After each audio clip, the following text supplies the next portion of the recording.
Crónicas de un desastre en 3 momentos. Cuando el hombre traga hombres. En el mundo han ocurrido, desde que comenzó la vida de los humanos más desarrollados, diversas tragedias causadas por la mano, la avaricia o la negligencia de unos, o la soberbia y la prepotencia de otros. Quisiera hablar sobre 3 de estos hechos y no es mi intención alimentar un sensacionalismo moderno. Es un homenaje a los que no están, a los quizás olvidados, a los que se fueron por culpa de los tragahombres en diferentes años y en diferentes lugares de nuestro planeta.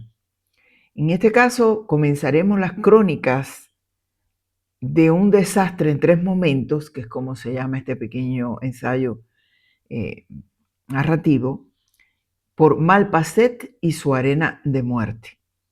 La Provenza francesa es un sitio de ensueño en el mundo moderno.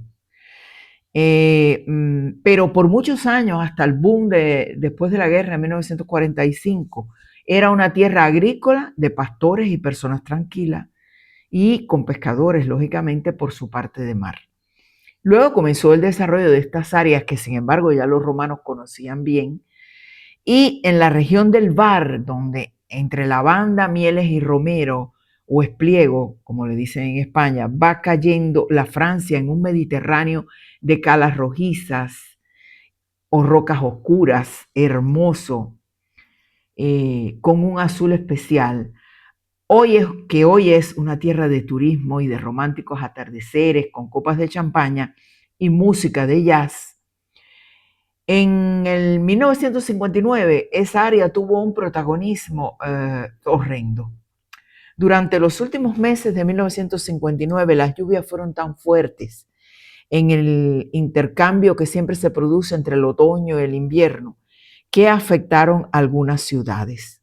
El 1 de enero de 1959, los aliviaderos de la en aquel momento moderna represa de Malpasset estaba en pleno funcionamiento, pues el embalse había recogido todas las aguas que bajaran desde la Alta Provenza y los montes oscuros hacia las declinaciones del mar.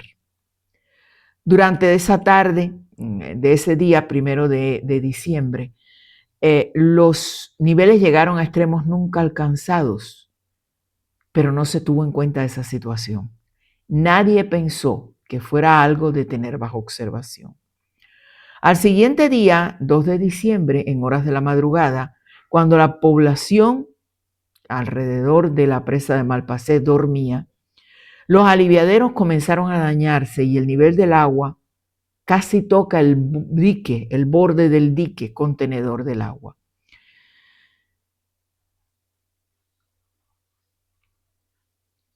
A las 21:30 del 2 de diciembre se abrió una gran grieta en uno de los muros de la presa y comenzó a derramar.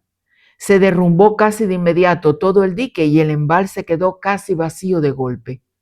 Un tsunami de agua dulce arrastró con su fuerza, que había estado contenida y acumulada por las lluvias de la zona. El agua, fuente de vida, la razón por la cual solo la Tierra es un planeta habitado. Pero el agua también es fuente de muerte. Y Malpasset destruyó vidas. La ola que generó el derrumbe contenía 50 millones de metros cúbicos y tenía 40 metros de altura aproximadamente. Se deslizó este tsunami invertido rumbo al mar río abajo a 70 kilómetros por hora y azotó la población de Malpasset, de donde resultaron casi todas las personas que habitaban en ella, que eran más o menos 410, completamente se las comió el agua. Prácticamente todas las vidas humanas las cobró. El agua siguió el cauce del río Reirán o del canal de Reirán y tocó las casas del pueblo de Bozón, donde, por la disposición de las habitaciones de piedra, cobra también otras víctimas y luego llega con 4 o 5 metros de altura a la ciudad de Frejus, casi 20 minutos después del derrumbe. Produce daños irreparables en algunos edificios, numerosos heridos, cobrando un cierto número de víctimas. La furia del agua muere en el Mediterráneo, donde desemboca el río Reirán. Esa fue la más grave tragedia de Francia en cuanto a desastres ideológicos. Hasta aquí la primera parte, porque desde luego, quien quiera saber más, investiga. Quien quiera saber más, lee mi crónica cuando salga en Amazon. Quien quiera saber más, se informa. No con los TikTokers o con los TikTokers, pero los que hablan de estas cosas, de lo que puede suceder cuando las personas quieren ser dioses. En el caso este de Malpasset, se comienza una investigación, pero no se encuentra a quién culpar. ¿Por qué? Porque los peritos dicen que el hormigón carecía de homogeneidad y su mala calidad había generado el derrumbe cuando se impregnó de agua. La presa era muy joven realmente, tenía 10 años cuando se derrama. Así pues, en ese tiempo no había logrado grandes presiones porque no había habido grandes lluvias, solamente ese otoño. La comisión determinó que otra causa fundamental del desastroso incidente era el clima. O sea, el hormigón no era bueno, el clima no era bueno. En aquella época el hormigón comenzaba como un novedoso producto. Es decir, el agua de lluvia había provocado que el hormigón se sintiera sobrecargado por el % de humedad. Decidieron efectuar pruebas geológicas sobre las rocas en las que descansaba la estructura del embalse y descubrieron que las rocas eran mucho más permeables que lo estimado. Esto significa que las rocas adquirían agua y aumentaban prácticamente su porosidad. Si antes de hacer el embalse, tristemente, hubieran gastado dinero, antes de conservar toneladas cúbicas de agua para regar los campos que estaban desarrollando la agricultura en ese momento, alguna comisión hubiera estudiado con geólogos reales y se hubiera determinado la factibilidad de la obra, si hubieran. Esa frase nos sigue en el tiempo. Si hubiera Noé bajado los mosquitos, los ratones, las avispas, si hubiera Noé subido los unicornios, tuviéramos unicornios y no tuviéramos varias enfermedades. ¿Quién es este dique que fue un asesino silencioso, que cobró al hombre humilde lo que los hombres más adinerados proyectaron? ¿Por qué se construyó el dique de Malpasset? Cuando concluyó la Segunda Guerra Mundial, toda la región del Var en la área meridional francesa se encontró con una gran depresión económica debido a la ocupación alemana y al hecho de haber sido escenario de los desembarcos americanos. La región se había deprimido demográfica y económicamente.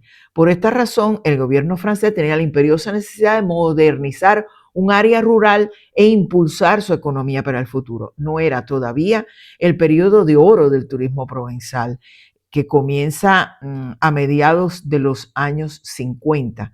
Y si bien en el 900, desde el 900 hasta los dos periodos de guerra, o sea, el 17 y después la guerra, cuando comienza la guerra ya del 39 al 45, ya se habían descubierto las bellezas naturales, el sol magnífico y los colores, sobre todo por los grandes artistas que habían venido desde París o desde Inglaterra a radicar allí.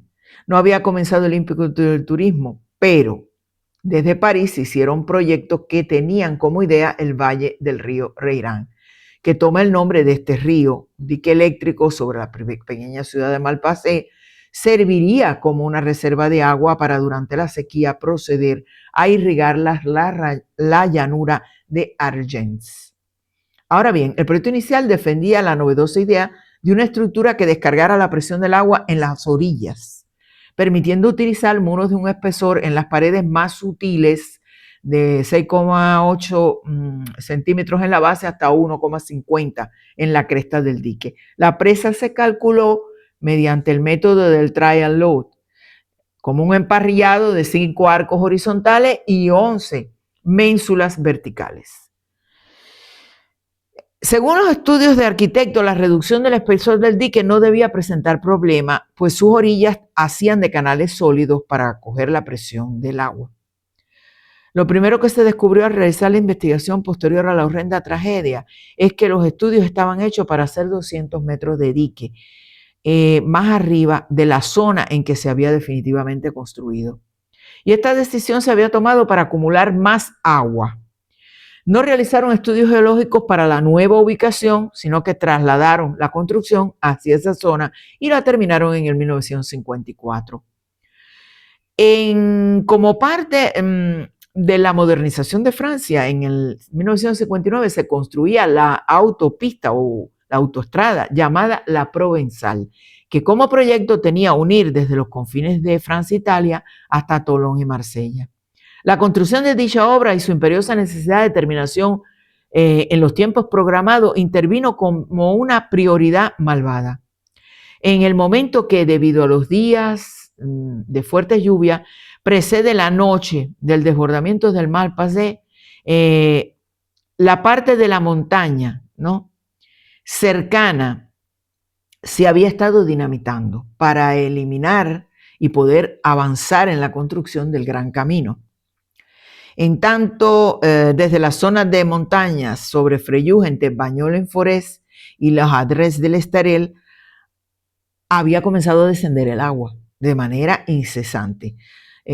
Cuando el embalse de Malpasé comienza a ceder ante la excesiva presión del agua, los responsables del dique deciden solicitar la apertura de las compuertas para eliminar el riesgo. Y esta fue denegada para no dañar los pilotes del puente que se estaba construyendo en la autopista. Habían esperado que se resistiera. No obstante, el 2 de diciembre, los responsables del dique, ante la acumulación extraordinaria de agua y detritus que bajaba de las montañas, decidieron dejar pasar un poco de agua, pues la capacidad máxima de contención se había alcanzado. La forma arqueada al bajar el nivel y subir nuevamente no permite transferir más la presión del agua a las orillas y el dique se rompe. Algunos instantes que fueron tremendos, debe haber sido un sonido horrible, ese dique roto y la voz del agua acumulada. Y es cierto que había un plano de rescate para una riada de 20 minutos. ¿Había? No. Había un plan de rescate por si había una inundación, pero todo el tiempo pensando en inundaciones de lluvia. Nunca se hizo un plan de rescate, pero además, ¿qué vas a rescatar en 20 minutos en medio de la noche cuando todos duermen? Cadáveres. El presidente de Gaulle llegó a la zona unos días después y encontró una zona devastada con 423 víctimas, dividida en 27 no identificados, 135 niños menores de 15, 15 de 15 a 21, 133 adultos, 112 mujeres adultas, 79 niños huérfanos, 951 edificios afectados, de los cuales 155 nunca se pudieron reconstruir, 1.350 hectáreas de tierra agrícola dañada y de las cuales 1.030 estaban completamente dañadas. No se podía ya, había que esperar a poderlas bonificar, o sea, limpiar, etcétera, porque no se podía sembrar en ellas. Por años, el Comité de Víctimas lucha porque se reconozca, como ya hemos mencionado, que la dinamita usada para preparar el terreno de la nueva autopista y la negligencia en la omisión de estudios y la manipulación especulativa, lógicamente, al tratar de contener más litros de agua, sean consideradas verdaderos motivos del desastre. Debe recordarse que, como había dicho, el líquido se adquiría para regadíos por parte de los interesados en bañar los campos, o sea, el agua se compraba. Incluso en estos tiempos modernos, que se crea cuotas de riego, se llaman. Sin embargo, la Corte de Casación francesa en el 1967 concluyó que no había sido culpa concreta, sino fatalidad, cerrando totalmente las prácticas jurídicas presentadas y colocando así una sentencia granítica sobre el triste hecho. Posteriormente, la zona se ha convertido en área de visitas para grupos o turistas aislados que miran asombrados y silenciosos los inmensos bloques de hormigón que quedan como testigos de una tragedia. En el 2019, durante la celebración de los 60 años de la inundación, el Comité de Víctimas exigió reabrir un caso porque la fatalidad en el medioevo existía. En la modernidad, el detonador de los grandes desastres casi siempre ha sido la mano del hombre.